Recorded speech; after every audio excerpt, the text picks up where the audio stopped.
មកជួបជុំគ្នាជាមួយខ្ញុំដើម្បីតាមដានសាច់រឿងនៅបណ្ឌិតសភាវូលជាក្នុងពិធីប្រគល់សញ្ញាបត្រយ៉ាងអធិកអធមមួយនៅក្រៅមេឃដ៏ស្រឡះឈ្មោះរបស់សិស្សឆ្នើម Michael Foxin ត្រូវបានប្រកាសឡើងពេលគេដើរឡើងលើវេទិកាគេបានស្វាគមន៍អ្នករាល់គ្នាដោយភាពជឿជាក់និងណែនាំខ្លួនថាជាសិស្សបញ្ចប់ការសិក្សាយ៉ាងមានមោទនភាពម្នាក់របស់សាលាវូលជាបណ្ឌិតសភានៅឯចម្ងាយមានយុវជនម្នាក់កំពុងដេកលើមេឃឈើក្រាស់ហើយសម្លឹងមើលទៅគេដោយស្នាមញញឹមឌឺដងនិងនឹកឃើញរឿងចាស់ៗកាលពីមុន Michael Foxin សូម្បីតែនិយាយស្វាគមន៍មួយម៉ាត់ក៏រឌីប្រដប់ដែរភ្នែករបស់គេសម្លឹងមើលទៅសក់ពណ៌សរបស់ Michael Foxin ដែលមើលទៅដូចជាដុំសម្លេងហោះហើរអន្តែតលើអាកាសពីលើដើមឈើនោះគេបន្តស្ដាប់ Michael Foxin និយាយរៀបរាប់ដោយសេចក្តីថ្លែងអំណរគុណយ៉ាងជ្រាលជ្រៅសម្រាប់រយៈពេល3ឆ្នាំដែលបានផ្លាស់ប្ដូរឆាកជីវិតរបស់គេនៅក្នុងសាលានេះ Michael Foxin បាននិយាយថា3ឆ្នាំនោះសំខាន់បំផុតក្នុងជីវិតគេ Chris ដែលជាអ្នកលួចមើលក៏ញញឹមតិចៗទាំងនឹកឃើញអតីតកាលគេបានគិតថាវាពិតជាហត់នឿយខ្លាំងណាស់ដែលត្រូវរស់នៅក្នុងស្រមោលនិងធ្វើពុតជាតួអង្គរងធម្មតាម្នាក់បែបនេះប៉ុន្តែនៅពេលដែលបេសកកម្មចម្បងត្រូវបានបញ្ចប់គេគិតថាអាចរស់នៅដោយស្ងប់ស្ងាត់ហើយតែសេចក្តីសង្ឃឹមនោះត្រូវរលាយបាត់ភ្លាមនៅពេល Michael Foxin ស្រែកហៅឈ្មោះរបស់គេឡើងមកគេបានប្រកាសថាគ្រប់យ៉ាងគឺដោយសារលោកគ្រូណែនាំរបស់គេគឺ Chris ពាក្យទាំងនេះធ្វើឲ្យ Chris ស្រឡាំងកាំង Michael Foxin សម្លឹងទៅលើមេឃរួចថ្លែងអំណរគុណនិងនិយាយថាគ្មាន Chris គឺគ្មានគេឡើយមកមើលត្រង់នេះទាំងអស់គ្នា Chris បានត្រឹមតែឈរថ្មឹងទាំងងឿងឆ្ងល់ជាខ្លាំងខណៈ Michael Foxin នៅតែបន្តនិយាយអរគុណដែលមិនដែលបោះបង់ចោលគេសូម្បីតែក្នុងពេលដែលគេទន់ខ្សោយបំផុតហើយតែងតែនៅក្បែរគេជានិច្ចបន្ទាប់មកដោយភាពស្មោះត្រង់ Michael Foxin បានសុំឱកាសតបស្នងសងគុណដោយសន្យាថានឹងនៅក្បែរ Chris អស់មួយជីវិតការបដិញ្ញានេះធ្វើឲ្យ Chris និយាយមិនចេញឯហ្វូងមនុស្សចាប់ផ្ដើមស្រែកតវ៉ាខ្លាំងៗធ្វើឲ្យ Chris ដឹងខ្លួនភ្លាមថាមានរឿងធំហើយព្រោះមានអ្នករកជាច្រើនចង់បាន Michael Foxin ទៅចូលក្រុមដោយសារសមត្ថភាពដ៏ឆ្នើមរបស់គេខណៈភាពវឹកវើកំពុងកើតឡើងសិស្សបញ្ចប់ការសិក្សាផ្សេងទៀតដែលធ្លាប់ជាសិស្សរបស់ Chris ក៏នាំគ្នាក្រោកឈរឡើងរួចប្រកាសដើរតាម Michael Foxin ដែរពួកគេចង់ទៅតាមបម្រើអតីតគ្រូបង្រៀនរបស់ពួកគេគឺលោកគ្រូ Chris Dutton សិស្សទាំង5នាក់បានបដិញ្ញាចិត្តចំពោះរូបគេម្ដងម្នាក់ធ្វើឲ្យ Chris ស្រឡាំងកាំងនិងមិនយល់ទាល់តែសោះថាមានរឿងអ្វីកំពុងកើតឡើងគេចាប់ផ្ដើមឆ្ងល់ថាហេតុអីបានជាខ្លួនឯងធ្លាក់ខ្លួនមកដើរតួដ៏ចម្លែកបែបនេះទៅវិញក្នុងចិត្តគេចាប់ផ្ដើមភ័យស្លន់ស្លោហើយស្រែកថាខ្លួនឯងគ្រាន់តែជាតួអង្គរងដែលគេបំភ្លេចចោលប៉ុណ្ណោះ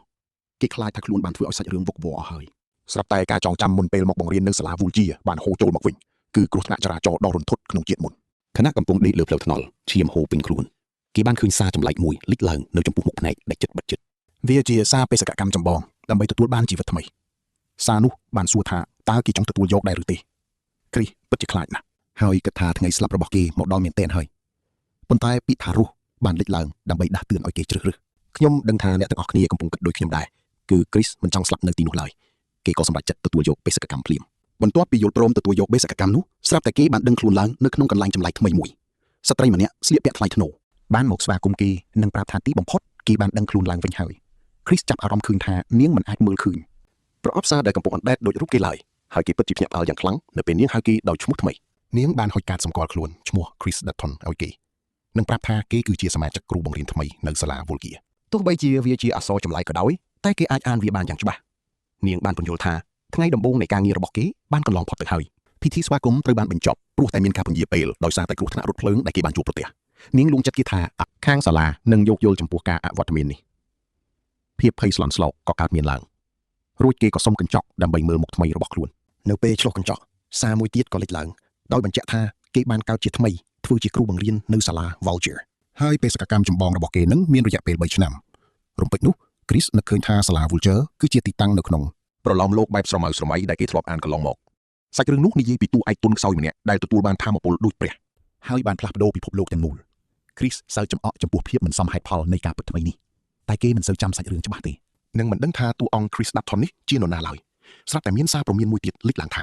គ្រូបង្រៀនត្រូវតែមានសិស្សហើយគេមានពេលត្រឹមតែ24ម៉ោងប៉ុណ្ណោះដើម្បីទៅរាយការណ៍ខ្លួននៅក្នុងទ្វារសាលាបើមិនដូច្នេះទេគេត្រូវស្លាប់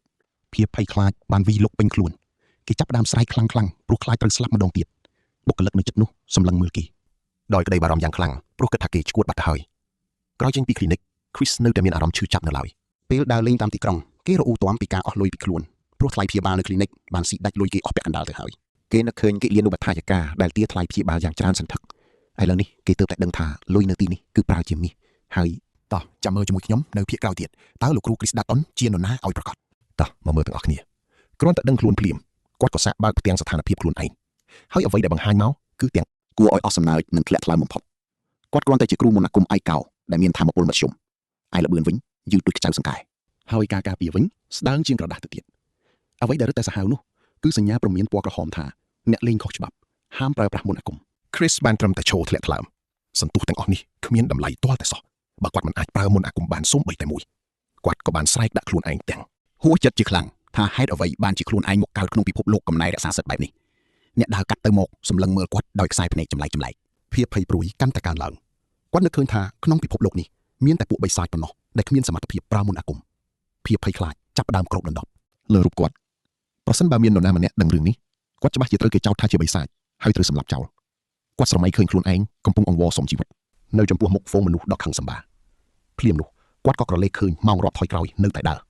ដែលវាបានបង្ខំឲ្យគាត់ត្រូវតែធ្វើចលនាគាត់ប្រាប់ខ្លួនឯងថាគ្មានពេលសម្រាប់ភ័យស្លន់ស្លោឡើយ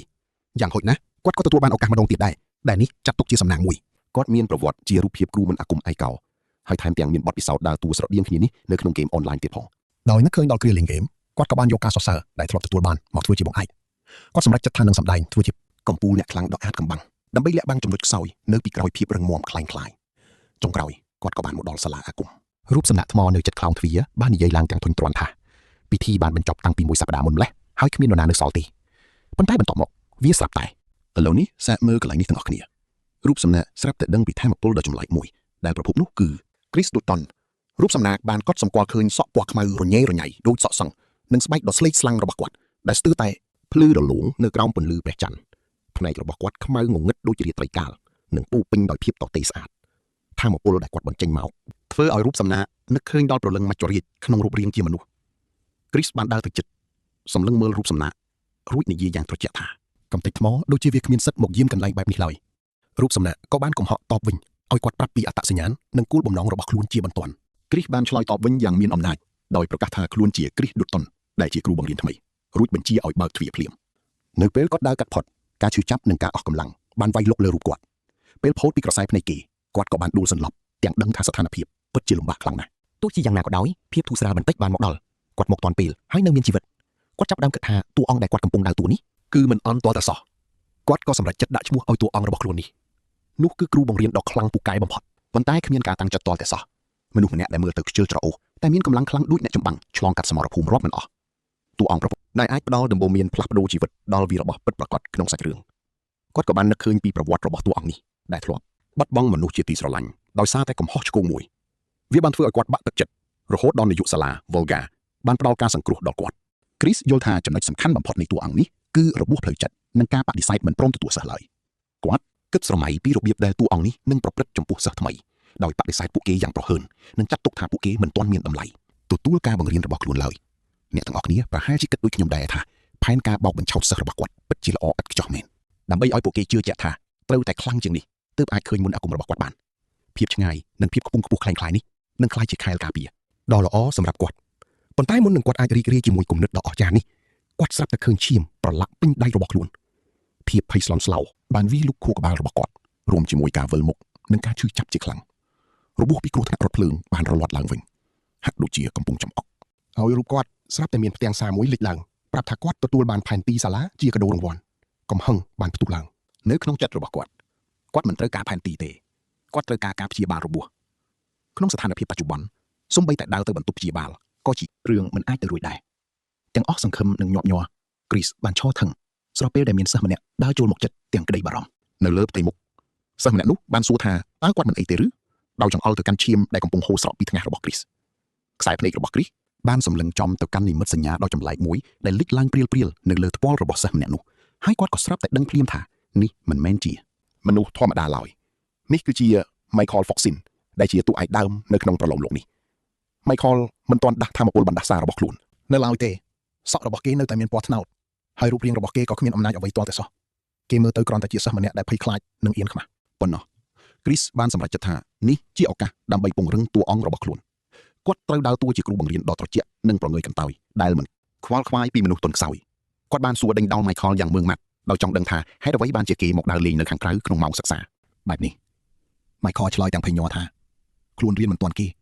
ហើយត្រូវបានគ្រូចាស់ហាមឃាត់មិនឲ្យចូលទៅក្នុងទីលានហ្វឹកហាត់ទៀតផង Chris បានពិនិត្យមើលគេរួចយល់ពីកម្រិតដ៏ទាបរបស់ Michael នៅក្នុងចំណោមសិស្សដទៃទៀតគេសូម្បីតែបង្កើតដុំភ្លើងកម្រិតដំបូងក៏មិនចង់បានផងទោះជាយ៉ាងណាក៏ដោយ Chris មានអារម្មណ៍ធុញទ្រាន់នឹងរបៀបដែលក្មេងប្រុសម្នាក់នេះត្រូវបានគេប្រព្រឹត្តដាក់វាមិនត្រឹមត្រូវឡើយប៉ុន្តែគាត់មិនអាចបង្ហាញក្តីអាណិតនៅពេលនេះបានទេ Michael បានសុំទោសទាំងមិននឹកស្មានដល់ចុះអ្នកទាំងអស់គ្នាយល់យ៉ាងណាដែរចំពោះរឿងនេះ ជឿជាក់ថាពួកយើងច្បាស់ជាចង់ដឹងភាពបន្តថាតើគាត់នឹងធ្វើដូចម្តេចបន្តទៀតមិនខានតោះមកតាមដានជាមួយខ្ញុំ Chris សួររកថ្នាក់របស់ Michael ទាំងមិនអត់ធ្មត់ដើម្បីឆាប់ជូនគេត្រឡប់ទៅវិញយ៉ាងលឿនស្ថានភាពចាប់ផ្ដើមវឹកវរហើយភ្លាមនោះផ្ទាំងបេសកកម្មថ្មីមួយក៏បានលេចឡើងនៅចំពោះមុខ Chris យ៉ាងតក់ក្រហល់គាត់មានពេលមិនដល់10នាទីទេដើម្បីទៅដល់ថ្នាក់រៀននិងចាប់ផ្ដើមបង្រៀនក្នុងនាមជាគ្រូបន្ទប់ថ្នាក់នៃថ្នាក់ទី10បើបរាជ័យគឺត្រូវស្លាប់ទោះបីជាមានផែនទីនៅក្នុងដៃក៏ដោយក៏ Chris នៅតែមើលមិនយល់ឡើយពីប្លង់សាលាតាមស្ថានភាពគាត់គិតថា Michael ច្បាស់ជាសិស្សថ្នាក់ទី10ហើយ Michael ក៏បានបញ្ជាក់ប្រាប់ទាំងភ័យខ្លាចថាគេពិតជាសិស្សថ្នាក់នោះមែន Chris ក៏បានបញ្ជាឲ្យគេនាំផ្លូវទៅភ្លាមMichael ស្ទាក់ស្ទើរតែព្រមធ្វើតាមទាំងញ័ររន្ធត់ចុងក្រោយ Chris ត្រូវបី Michael ស្ទើរតែពេញមួយផ្លូវលុះដល់ថ្នាក់រៀន Chris ស្ទើរតែទ្រាំមិនបានទៅហើយភាពហត់នឿយបានលុកលុយពេញរាងកាយរបស់គាត់ប៉ុន្តែគាត់ត្រូវតែខំប្រឹងរក្សាភាពស្ងប់ស្ងាត់ចំណែក Michael វិញបានដួលសន្លប់ភ្លាមពេលទៅដល់ទាំងធ្ងោដោយអស់កម្លាំងមិត្តរួមថ្នាក់បានសើចចំអកចំពោះការចូលមកដ៏គួរឲ្យអស់សំណើចនោះហើយប្រាប់ឲ្យទៅអង្គុយកុំឲ្យបង្កការរំខានទៀតបន្ទាប់មក Chris ក៏ដើរចូលមកសិស្សទាំងអស់បានសម្លឹងមើលទាំងភ្ញាក់ផ្អើលឈាមនៅតែប្រឡាក់លើផ្ទៃមុខរបស់គាត់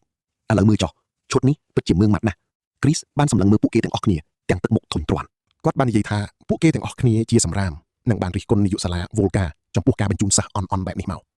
ឲ្យគាត់បង្រៀនសម្លេងខ្សឹបខ្សៀវបានលេចឡើងភាពច្របូកច្របល់បានរីករាលដាលសិស្សម្នាក់ឈ្មោះនីកាធូតបានលើកដៃឡើងទាំងជឿជាក់ក្នុងនាមជាសិស្សឆ្នើមប្រចាំថ្នាក់គេចង់ដឹងថា Chris ជានរណាហើយមានសិទ្ធិមកទីនេះតើឬទេ Chris បានឆ្លើយយ៉ាងរលូនថាខ្លួនមានឈ្មោះថា Chris Dutton នីកាចាប់ដើមនឹកឃើញភ្លាមគេចាំពាក្យចចាមអារាមអំពីគ្រូថ្មីដែលបានរងរបួសក្នុងគ្រោះថ្នាក់រថភ្លើងនោះមុនពេលនីកានិយាយបន្ត Chris បានកាត់សម្ដីយ៉ាងត្រជាក់ឲ្យគេនៅស្ងៀមក្នុងចិត្ត Chris ពិតជាបារម្ភណាស់ព្រោះការបង្ហាញខ្លួនលើកដំបូងនេះពិតជាបរាជ័យខ្លាំងគាត់ដឹងថាគ្មានជំរើសក្រៅពីចាប់ផ្ដើមបង្រៀនឡើយគាត់គ្មានកម្រងមេរៀនឬព័ត៌មានសម្ងាត់ដោយតួអង្គដែលបានកើតជាថ្មីដទៃទៀតនោះទេប៉ុន្តែគាត់ត្រូវតែបន្តទៅមុខដោយគ្មានជំរើសល្អជាងនេះគាត់ក៏យកដីមកសរសេរពាក្យមួយម៉ាត់យ៉ាងក្លាហាននៅលើក្តារខៀននោះគឺពាក្យថាស្វ័យសិក្សាសិស្សទាំងអស់ស្រឡាំងកាំងនិងងឿងឆ្ងល់យ៉ាងខ្លាំងខ្ញុំដឹងថាអ្នកកំពុងគិតអីហើយ Chris ចាប់ផ្ដើមម៉ោងដំបូងដោយឲ្យពួកគេធ្វើការសិក្សាដោយខ្លួនឯងទោះបីជាមានអារម្មណ៍អៀនខ្មាស់ក្នុងចិត្តក៏ដោយក៏គាត់នៅតែរក្សាជំហររឹងមាំនិងដើរតួជាគ្រូដ៏ក្រអឺតក្រទមបន្តមកគាត់ធ្វើជាគិងលក់នៅទីនោះហាក់បីដូចជាការបង្រៀនពួកគេមិនមានតម្លៃសម្រាប់គាត់ទាល់តែសោះសិស្សក្នុងថ្នាក់អង្គុយស្ងាត់ស្ងៀមចំណែកឯ Chris វិញមានអារម្មណ៍ពេញចិត្តចំពោះការសម្ដែងរបស់ខ្លួនណាស់គាត់លួចគិតលេងថាតើនេះអាចចាត់ទុកជាការបង្រៀនបានដែរឬទេស្រាប់តែសំឡេងស្រែកដ៏ខ្លាំងមួយបន្លឺឡើងស្ដីបន្ទោសគាត់ចំពោះទង្វើដ៏គួរឲ្យអស់សំណើចនេះ Chris ចាប់ផ្ដើមស្លន់ស្លោភ្លាមព្រោះសំឡេងនោះជារបស់ក្មេងស្រីម្នាក់ដែលគាត់ស្គាល់ច្បាស់ Angelina Sarifa បានក្រោកឈរឡើងទាំងខឹងសម្បាយ៉ាងខ្លាំងនាងបានស្ដីបន្ទោស Chris ចំពោះការខកខានពិធីបើកបូវេសនកាលនិងធ្វើឲ្យខូចកេរ្តិ៍ឈ្មោះរបស់សាលានាងគឺជាព្រះនាងទឹកកកកូនស្រីរបស់ឌុកនិងជាបេក្ខភាពតួឯកស្រីដ៏មានឥទ្ធិពលនិងឆ្លាតវៃម្នាក់ដែលបានបដិសេធមិនទទួលយក Chris ជាគ្រូបង្រៀនឡើយសិស្សដទៃទៀតក៏ចាប់ផ្ដើមយល់ស្របតាមនាងដែរទោះបីជាដឹងថានេះអាចបង្កបញ្ហាក៏ដោយក៏ Chris មិនបោះបង់ចោលតួនាទីនេះឡើយគាត់បានប្រាប់ Angelina យ៉ាងត្រជាក់ថាបើនាងមិនចូលចិត្តថ្នាក់របស់គាត់ទេគឺអាចចាក់ចេញបាននាងបានស្រឡាំងកាំងនឹងសម្ដីនេះ Chris បានបញ្ជាក់ម្ដងទៀតទាំងខឹងសម្បានិងប្រមានមិនឲ្យគាត់និយាយជាលើកទី3ឡើយបន្ទប់រៀនប្រែជាស្ងាត់ជ្រងំ Angelina បានឆ្លើយតបវិញទាំងកំហឹងថានាងមិនចង់រៀនជាមួយគ្រូបែបនេះឡើយនាងនិយាយថាគាត់គ្មានសមត្ថភាពបង្រៀនមេរៀនត្រឹមត្រូវទេហើយនាងនឹងមិនខ្ជះខ្ជាយពេលវេលាជាមួយគ្រូអសមត្ថភាពឡើយនិយាយរួចនាងក៏ដើរចេញទៅយ៉ាងខឹងសម្បា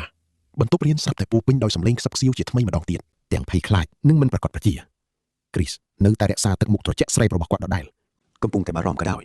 យនៅពេលនោះ Chris ដឹងច្បាស់ថាប្រតិកម្មបែបនេះគឺជារឿងធម្មតាទៅហើយព្រោះសិស្សភាគច្រើនជាពួកអភិជនដែលមានអំណួតខ្ពស់ហើយគាត់មិនដឹងថាមានប៉ុន្មានអ្នកទេដែលនឹងស្មោះត្រង់ជាមួយគាត់ការភ័យព្រួយបានកើតឡើងនៅពេលដែលគាត់គិតពីផលវិបាកនៃទង្វើដ៏មឺងម៉ាត់របស់ខ្លួនឯងគាត់ខ្លាចបាត់បង់ការងារមុនពេលបានចាប់ដើមទៅទៀតហើយសង្ឃឹមថានាយកសាលានឹងជួយគាំទ្រគាត់នៅពេលក្រោយពេលមានបញ្ហាកើតឡើង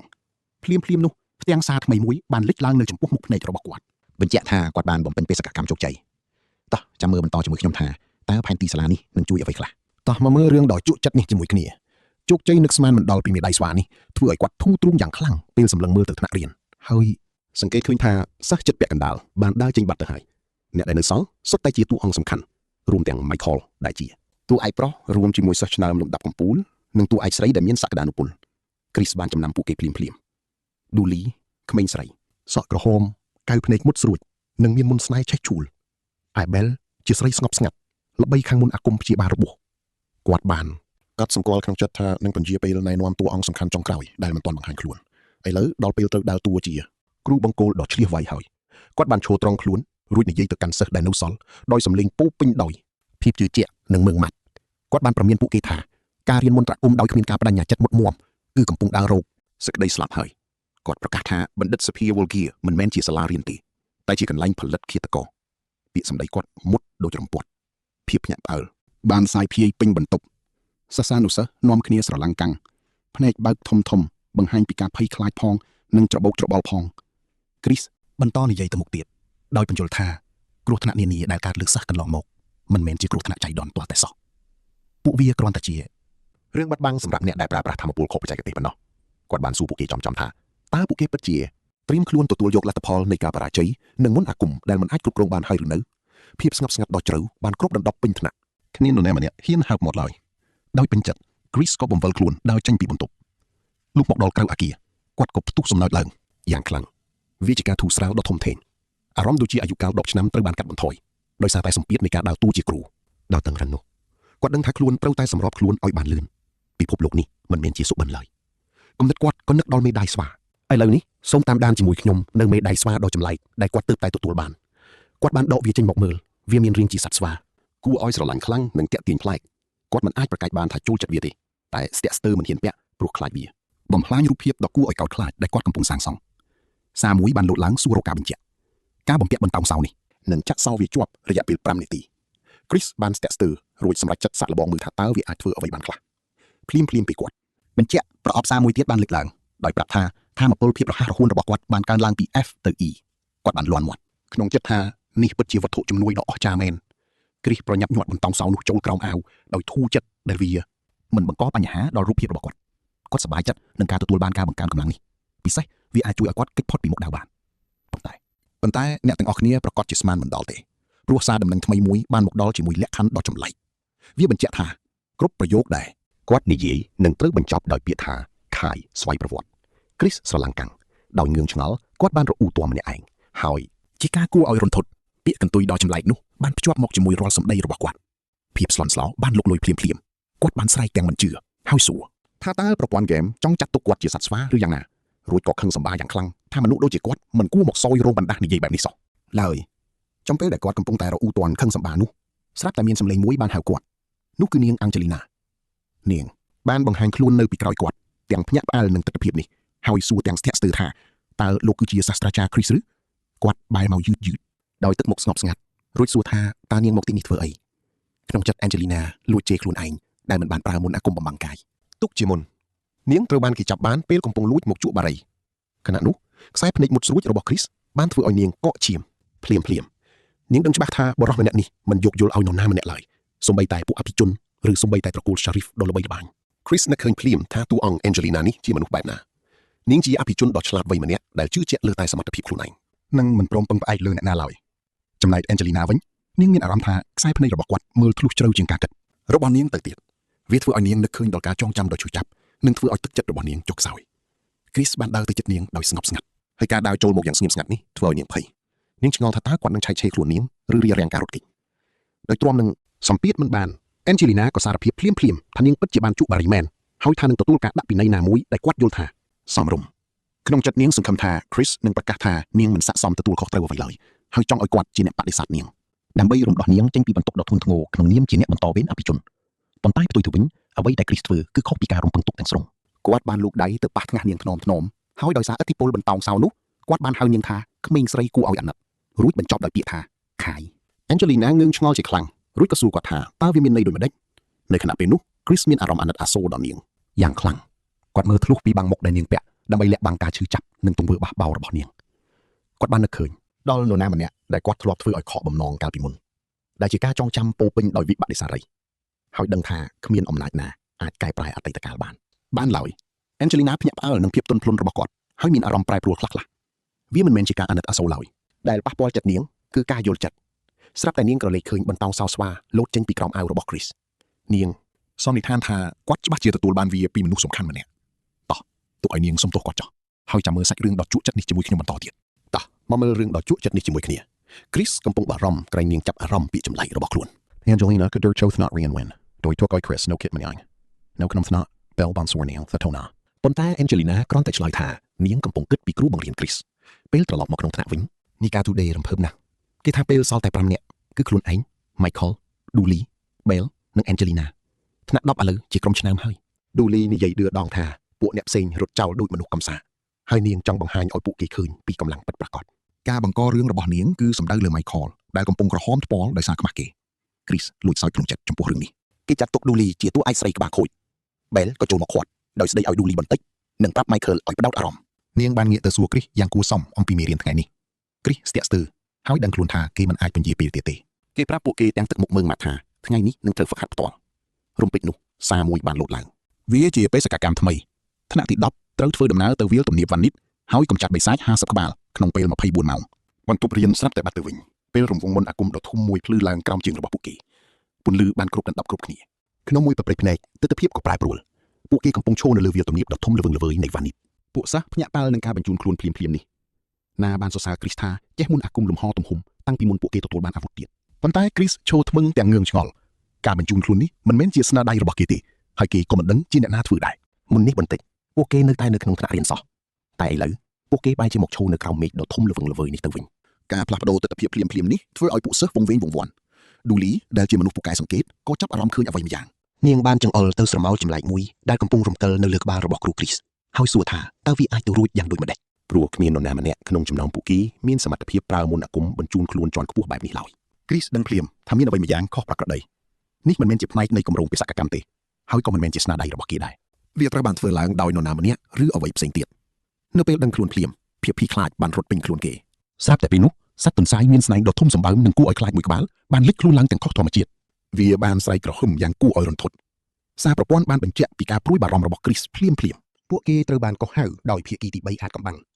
Dooley និង Angelina បានស្រែកប្រាប់ Chris ពីបិសាចនៅពីក្រោយគេឥឡូវមើលត្រង់នេះ Chris ភ័យខ្លាំងណាស់ហើយគេគិតក្នុងចិត្តភ្លាមថាតើខ្លួនឯងត្រូវមកស្លាប់នៅទីនេះមែនទេមិនទាន់ទាំងបានចាប់ផ្ដើមហងត្រូវកម្ចាត់បិសាច50ក្បាលទៅហើយថែមទាំងមានបិសាចយក្សនេះនៅក្បែរទៀតប៉ុន្តែ Chris បានសម្រួលអារម្មណ៍ឡើងវិញគេរំលឹកខ្លួនឯងថាខ្លួនមិនមែនគ្រាន់តែជា Chris ធម្មតាដែលទើបតែមកដល់ពិភពលោកនេះទេគេកំពុងដើរតួជា Chris ដុតតុនដែលជាមនុស្សខ្លាំងពូកែមើងម៉ាត់និងគួរឲ្យខ្លាចបំផុតគេសួរខ្លួនឯងថាតើ Chris ដុតតុននឹងធ្វើអ្វីក្នុងស្ថានភាពបែបនេះ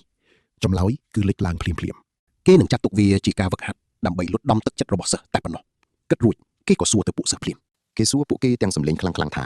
តើផ្លេចគោលបំណងដែលមកទីនេះហើយមែនទេសម្លេងនោះធ្វើឲ្យពួកគេភ្ញាក់ខ្លួនអ្នកទាំងអស់គ្នាប្រកាសជាយល់ស្របជាមួយ Angelina ហើយថាការគិតបែបនេះគឺពិតជាប្រថុយប្រថានខ្លាំងណាស់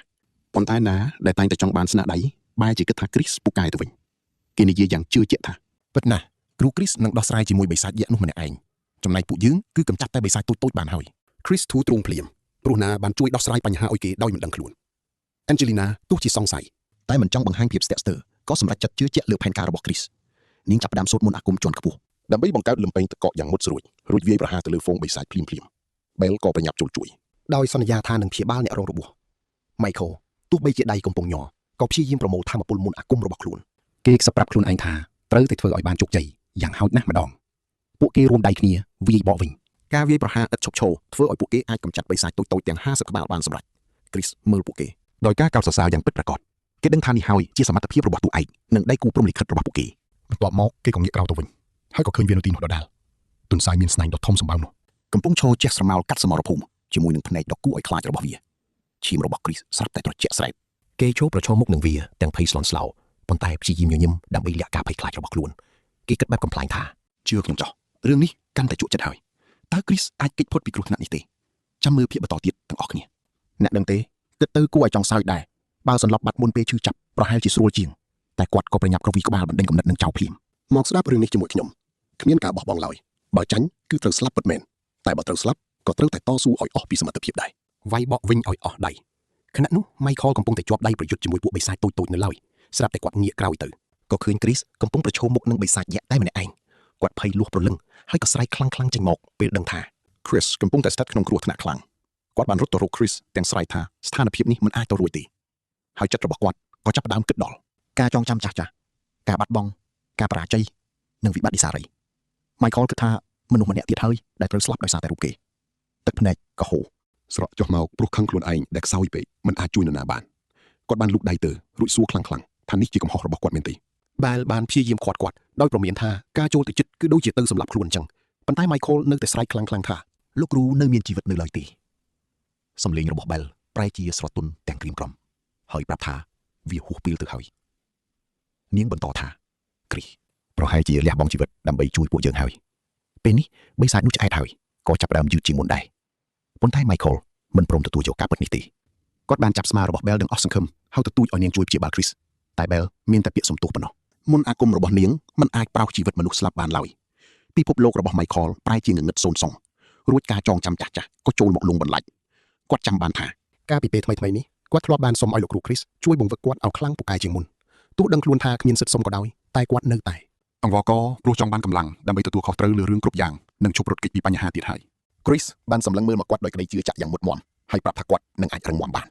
ននៅពេលនោះហើយដែល Michael ទទួលបានក្តីសង្ឃឹមឡើងវិញ Chris គឺជាមនុស្សតែម្នាក់គត់ដែលជឿជាក់លើរូបគេពិតប្រាកដស្រាប់តែពេលនេះសម្លេងរបស់ Dulce បានបន្លឺឡើងពេញសមរភូមិនាងស្រែកប្រាប់អ្នករាល់គ្នាដោយការតាំងចិត្តខ្ពស់ថាកុំបោះបង់ហើយត្រូវតស៊ូបន្តទៀតនីគូក៏បានឆ្លើយតបភ្លាមដោយការបញ្ចេញមន្តអាគមវាយលុកយ៉ាងខ្លាំងក្លាដើម្បីលើកទឹកចិត្តក្រុមប៉ុន្តែ Michael នៅតែឈរថ្មឹងដដែលគាត់នៅតែគិតថាខ្លួនឯងគឺជាចំណុចខ្សោយនិងជាអ្នកដែលគួរតែត្រូវបិសាចនោះស៊ីជំនួសវិញ Bell បានអង្វរឲ្យគាត់រត់គេចទៅប៉ុន្តែគាត់នៅតែយកចិត្តទុកដាក់ស្ដាប់ត្រង់នេះស្រាប់តែមានសម្លេងមួយដ៏ត្រជាក់ស្រេបគួរឲ្យខ្លាចនិងមានភាពទន់ភ្លន់ប្លែកវាបានខ្សឹបប្រាប់ Michael ថាបើចង់បានកម្លាំងពិតមែនត្រូវតែចាប់ដៃវាហើយប្រគល់ខ្លួនឲ្យវាទាំងស្រុងសម្លេងនោះសន្យាថានឹងផ្ដល់អំណាចឲ្យតែត្រូវមានតម្លៃតបស្នង Michael ចាប់ផ្ដើមរីរែកហើយភាពទុកសោកក៏ប្រែប្រួលប៉ុន្តែរំពេចនោះមានការប្រែប្រួលស្រាប់តែមានពន្លឺមួយចេះមកមានសម្លេងមួយបានបន្លឺឡើងកាត់ភាពវឹកវរដោយបញ្ជាឲ្យអ្នករាល់គ្នាឈប់ជាបន្ទាន់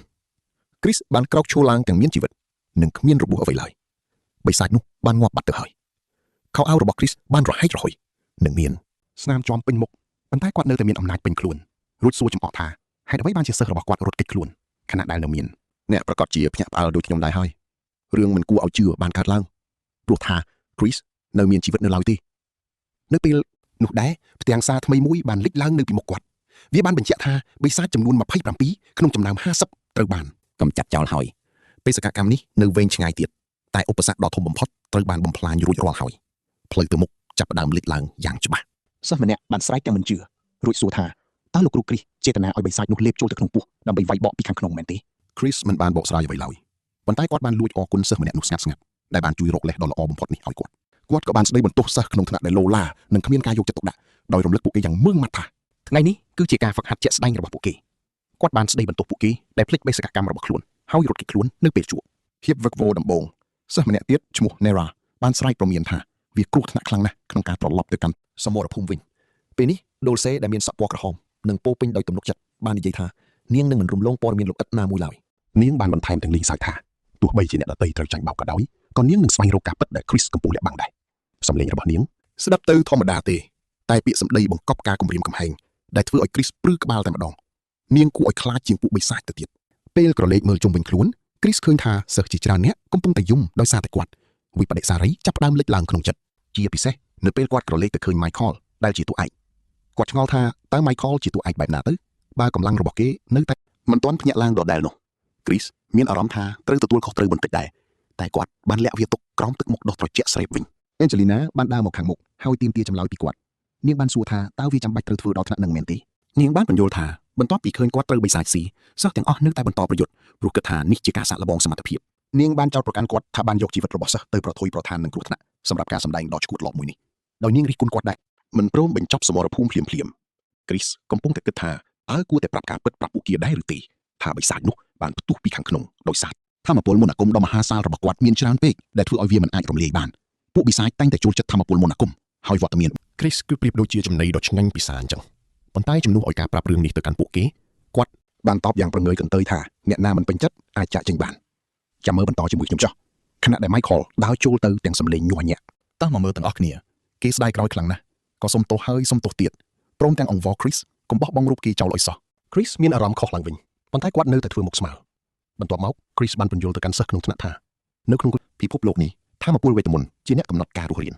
គាត់ប្រាប់ពួកគេថាពួកបិសាចកើតមកមានវេទមន្តតិចតួចហើយត្រូវស្រូបយកពីអ្នកដទៃដើម្បីឲ្យកាន់តែខ្លាំងគាត់បានបង្ហើបថាថាមពលវេទមន្តផ្ទាល់ខ្លួនរបស់គាត់ខ្ពស់ខ្លាំងរហូតដល់ពួកបិសាចយល់ថាគាត់ដូចជាថ្លើមសត្វខ្នានលំដាប់ប្រណិតបន្ថែមពងត្រីសាវិយាពីលើទុកចិត្តមិនបានឡើយ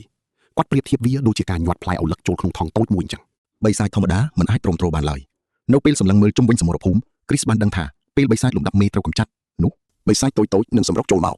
ប៉ុន្តែគាត់មានការស្ញប់ស្ញែងខ្លាំងនៅពេលឃើញសិស្សរបស់គាត់កំពុងប្រយុទ្ធគ្នាដោយសហការគ្នាយ៉ាងល្អបំផុត គាត់លួចសរសើរក្នុងចិត្តថាពួកគេហាក់ដូចជាយល់ចិត្តគ្នាល្អណាស់សូម្បីតែគ្មានការណែនាំពីគាត់ក៏ដោយយ៉ាងហោចណាស់គាត់គិតថាខ្លួនឯងគួរតែអាចការពារខ្លួនបានដែរគាត់បានពាក់បន្តោងសោរូបស្វាម្ដងទៀតដោយដឹងថាវានឹងជួយបង្កើនភាពរហ័សរហួនរបស់គាត់ការដំឡើងកម្រិតនេះបានដំឡើងលំដាប់របស់គាត់ពីថ្នាក់ F ដែលគាត់ហៅថាខ្យងសែនយឺតទៅជាថ្នាក់ E ឬបងធំខ្យងវាមិនអស្ចារ្យទេប៉ុន្តែវាអាចជួយឲ្យគាត់គេចផុតពីគ្រោះថ្នាក់ដល់ជីវិតពេលគាត់កំពុងរៀបចំបន្តោងសោបិសាចមួយក្បាលស្រាប់តែស្ទុះមកលើរូបគាត់បានអោនកិច្ចខ្លួនទាន់ពេលដោយសឹងតែមិនរួចផុតពីការវាយប្រហារដ៏សាហាវ Michael ស្រែកសួរខ្លាំងៗថាតើលោកគ្រូមិនអីទេឬរួចក៏វាយប្រហារដើម្បីកម្ចាត់សត្រូវជឿខ្ញុំចោះ Chris ដកដង្ហើមធំបើលបឿនគាត់នៅថ្នាក់ F ច្បាស់ជាត្រូវមួយជំហានមកបាត់ហើយគាត់ប្រាប់ខ្លួនឯងថាគាត់មិនមែនគ្មានសមត្ថភាពការពារខ្លួនតតែសោះនោះឡើយយ៉ាងហោចណាស់ក៏មិនទាន់ដល់ពេលនេះដែរឌូលីងាកមកមើលរួចឌឺដងទាំងសួរនាំថាពិតជាមិនអីមែនទ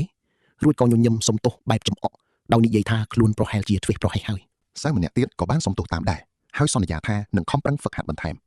Chris មិនខ្វល់ខ្វាយឡើយព្រមទាំងសម្លឹងមើលទៅក្រុមសិស្សដែលកំពុងប្រមូលផ្ដុំគ្នាឡើងវិញដើម្បីបន្តបេសកកម្មទៅមុខទៀតស្មារតីរបស់ពួកគេធ្លាក់ចុះខ្លះមែនប៉ុន្តែការបដិញ្ញាចិត្តរបស់ពួកគេកាន់តែមុតមមបន្ទាប់មកបរិយាកាសស្រាប់តែប្រែប្រួលរូបរាងដ៏អាចកំបាំងមួយបានលេចឡើងនៅលើខ្នងនេះដោយសម្លឹងមើលមកពួកគេដោយទឹកមុខស្ងប់ស្ងាត់គួរឲ្យព្រឺក្បាលគេនិយាយឡើងថាគេធ្លាប់គិតពីលទ្ធភាពនេះរួចហើយប៉ុន្តែពេលបានឃើញផ្ទាល់ភ្នែកគឺពិតជា Chris មែន Chris ស្លំកៅភ្នែកចុះរួចរអ៊ូតម្នាក់ឯងទាំងងឿងឆ្ងល់គាត់មិនស្គាល់បរិសម្នាក់នេះទេប៉ុន្តែគ្រប់យ៉ាងដែលលេចឡើងបង្ហាញយ៉ាងច្បាស់ថាគេជាមេខ្លោងនៅពីក្រោយរឿងនេះបន្ទាប់មកគំនិតដ៏គួរឲ្យបារម្ភមួយទៀតបានលេចឡើងក្នុងចិត្តគាត់តើបុគ្គលម្នាក់នេះជាអ្នកបញ្ជូនពួកគេមកកាន់ទីនេះមែនទេបុរសម្នាក់នោះមានការរុំរបួសភ្នែកនិងរុំបងជុំវិញខ្លួនបានបោះជំហានចុះមករួចនិយាយទៅកាន់ Chris យ៉ាងស្និទ្ធស្នាលគួរឲ្យខ្លាចគេនិយាយថាគេបានរងចាំជួបគាត់ជាយូរមកហើយ Chris នៅតែរក្សាភាពស្ងៀមស្ងាត់ទាំងឆ្ងល់ថាហេតុអ្វីបុរសម្នាក់នេះដោះមុខគ្របក្បាលចេញយ៉ាងងាយបើចង់លាក់អត្តសញ្ញាណពិតនោះគាត់គិតពីទំនាក់ទំនងរវាងពួកគេទាំងពីរហើយមានអារម្មណ៍មិនស្រួលទាល់តែសោះពេលឃើញគេសម្លឹងមើលមកគាត់យ៉ាងមុតមមបែបមានមនោសញ្ចេតនាជ្រាលជ្រៅ Chris គិតថាទឹកមុខរបស់គេប្រៀបដូចជាកែវភ្នែករបស់នារីកំពុងលងស្នេហ៍រហូតធ្វើឲ្យគាត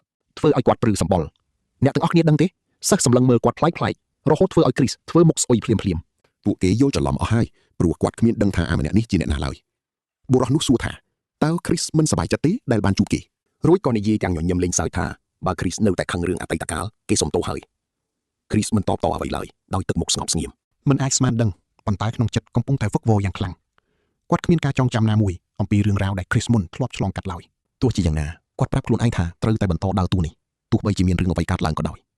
Michael ស្រែកហៅលោកគ្រូប៉ុន្តែពេលក្រុមសិស្សបានឃើញកែវភ្នែករបស់ Chris ពួកគេក៏ភ័យខ្លាចភ្លាមកែវភ្នែកនោះមើលទៅត្រជាក់ស្រទុំនិងប្រុងប្រយ័ត្នជាងពេលណាទាំងអស់សិស្សម្នាក់ខ្សឹបប្រាប់គ្នាថាបុរសម្នាក់នេះច្បាស់ជាគ្រោះថ្នាក់ខ្លាំងណាស់ទើបធ្វើឲ្យលោកគ្រូ Chris ប្រុងប្រយ័ត្នដល់ថ្នាក់នេះ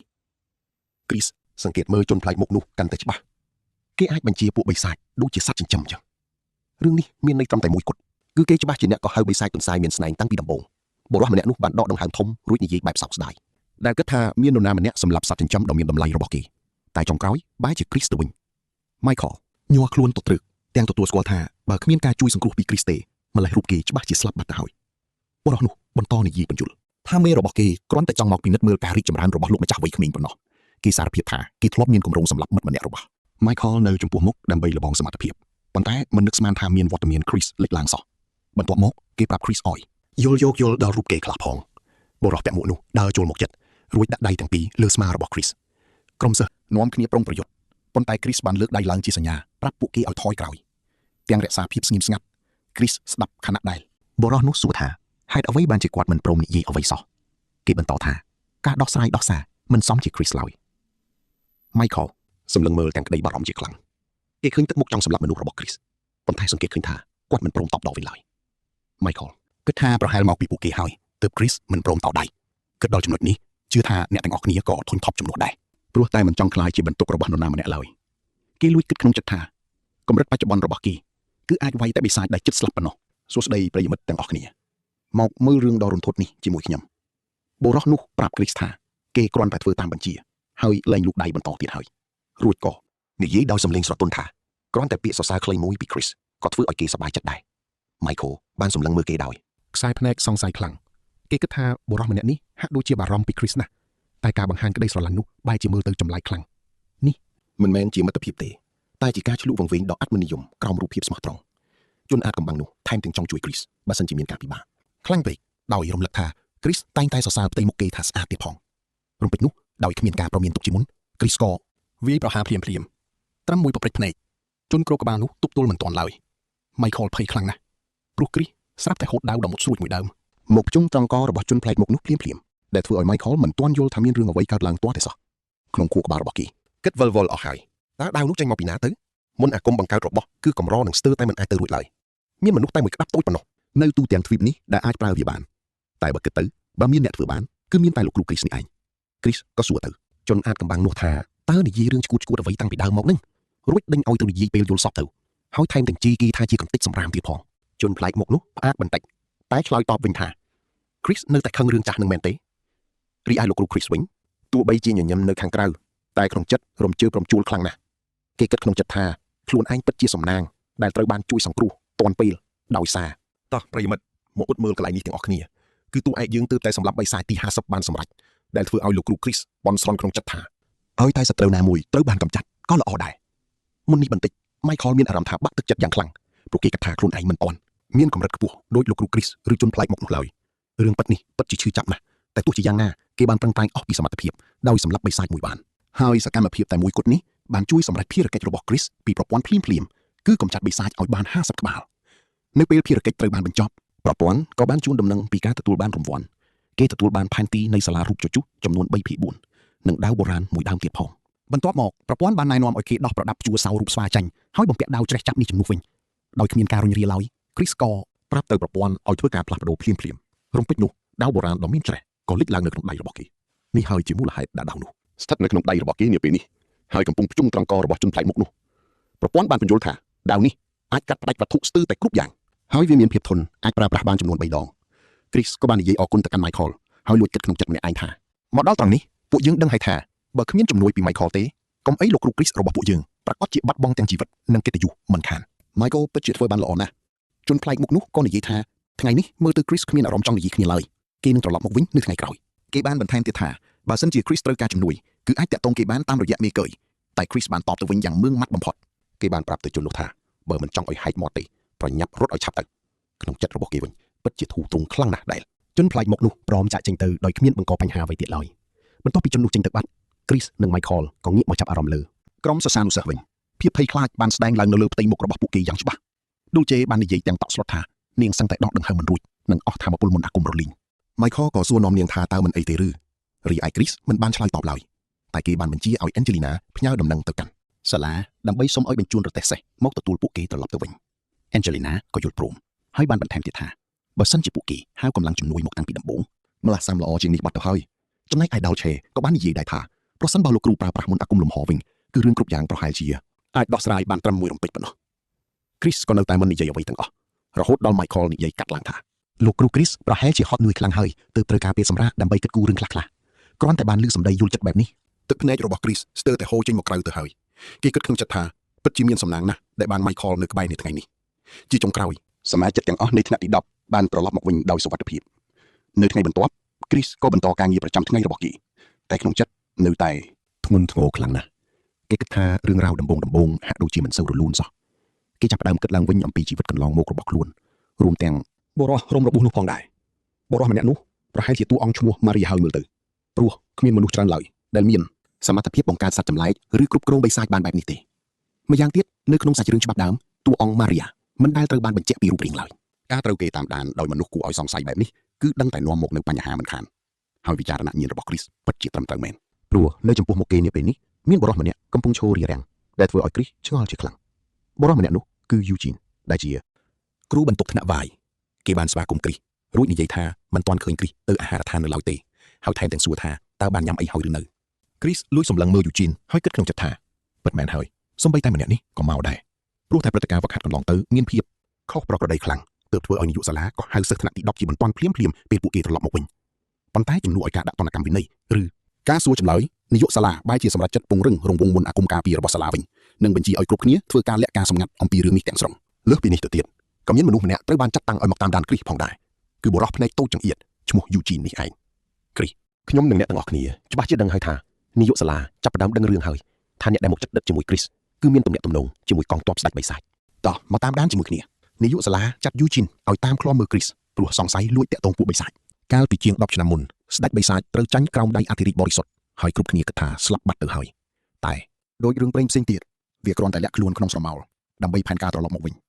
ហើយតួឯកត្រូវលាក់ខ្លួនសិនរួចចាំសងសឹកតាមក្រោយនេះជាក្រុមរឿងរបស់ស្ដេចបិសាចដ៏ខ្លាំងបំផុតប៉ុន្តែពេលនេះគ្រីស្បែរជាជាប់គាំងនៅកណ្ដាលរវាងពួកអធិរាជបរិសុទ្ធនិងកងទ័ពស្ដេចបិសាចទៅវិញបើយូជីនដឹងរឿងអ្វីមួយគ្រីស្ច្បាស់ជាចាប់មិនខានពេលនោះយូជីនបានសួរម្ដងទៀតថាចង់ញ៉ាំបាយថ្ងៃត្រង់ជាមួយគ្នាទេតែគ្រីស្ប្រាប់ទៅវិញថាគេរំខានណាស់គួរតែឲ្យឆ្ងាយទៅ Eugene ឆ្លើយតបសម្លេងស្រទន់ថាបើលឺពេកគេនឹងបន្ថយហើយថែមទាំងនិយាយថាមានមនុស្សច្រើនចូលចិត្តសម្លេងគេណាឃើញ Eugene ធ្វើឬពីចម្លែកបែបនេះធ្វើឲ្យ Chris ក្តៅក្រហាយចិត្តខ្លាំងគេចាប់ផ្ដើមក្តាប់ដៃណែនតែព្យាយាមទប់ក្នុងចិត្តគេគិតថាតើអាម្នាក់នេះជាមនុស្សវិកលចរិតទេគេឆ្ងល់ថាហេតុអ្វីមនុស្សជុំវិញខ្លួនខូចសរសៃអស់បែបនេះរួចគេស្រែកប្រាប់ Eugene ឲ្យបិទមាត់ Eugene គ្រាន់តែសើចហើយនិយាយថាបិទមាត់ពិបាកណាស់លើកលែងតែ Chris យកដៃខ្ទប់ខ្លួនឯង Chris ក៏ឆ្លើយតបទៅវិញទាំងខឹងសម្បាថាឲ្យគេយកកណ្ដាប់ដៃខ្លួនឯងញាត់ចូលមាត់ទៅភ្លាមនោះដែរសូមប្រុងប្រយ័ត្នត្រង់នេះបេសកកម្មថ្មីរបស់ប្រព័ន្ធបានលោតឡើង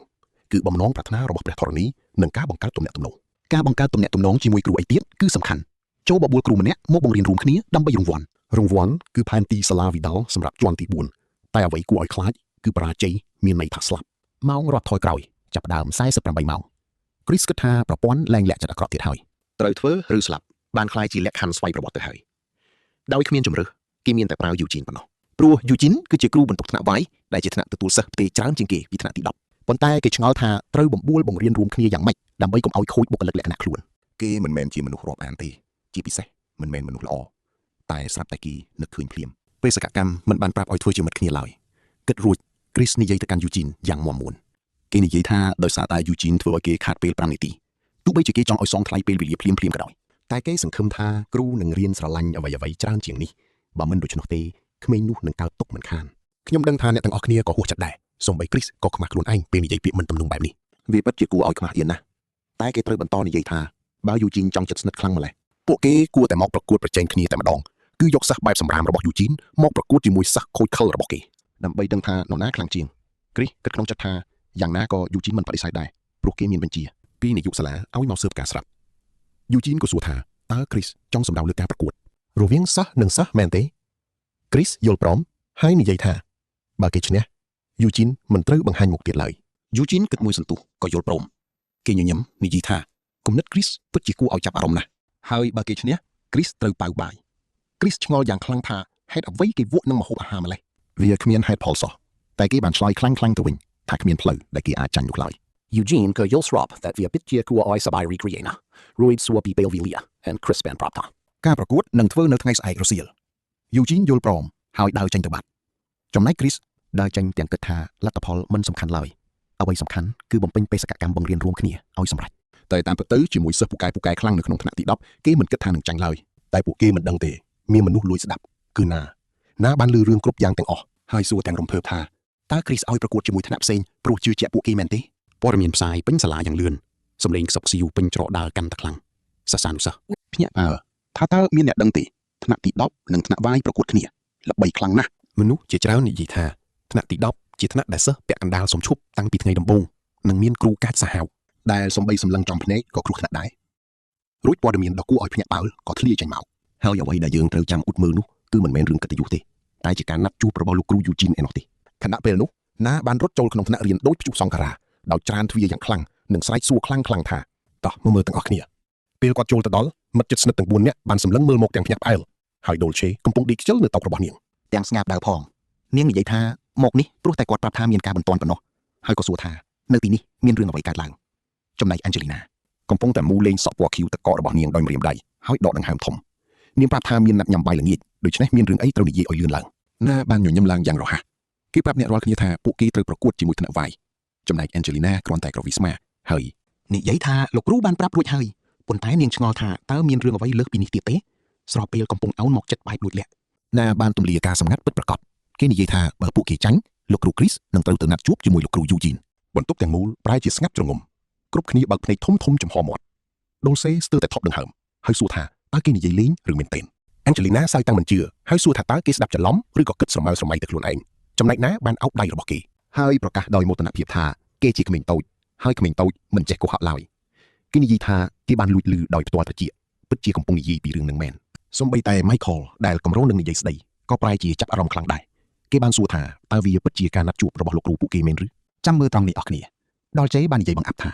ការទៅញ៉ាំអីជាមួយមនុស្សភេទផ្ទុយគ្នាគឺរាប់ជាការណាត់ជួបហើយនាងបានបន្ថែមថានេះជាលើកទី1ហើយដែលធ្លាប់បានឮថាលោកគ្រូយូជីនធ្វើរឿងបែបនេះ Angelina យល់ស្របដោយនិយាយថានាងតែងតែគិតថាគាត់ជាមនុស្សឯកោបន្ទាប់មកណាបាននិយាយបន្ថែមយ៉ាងរំភើបថាលោកគ្រូ Chris បានខឹងសម្បាយ៉ាងខ្លាំ